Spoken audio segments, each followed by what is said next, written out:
യഹൂദിയായിലെ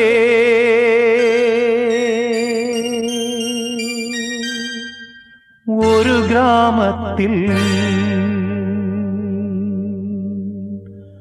ഒരു ധനുമാസത്തിൻ കുളിരും രാവിൽ രാപാർത്തിരുന്നു പ്രജപാലകർ ദേവനാദം കേട്ടു ആമോദരാ.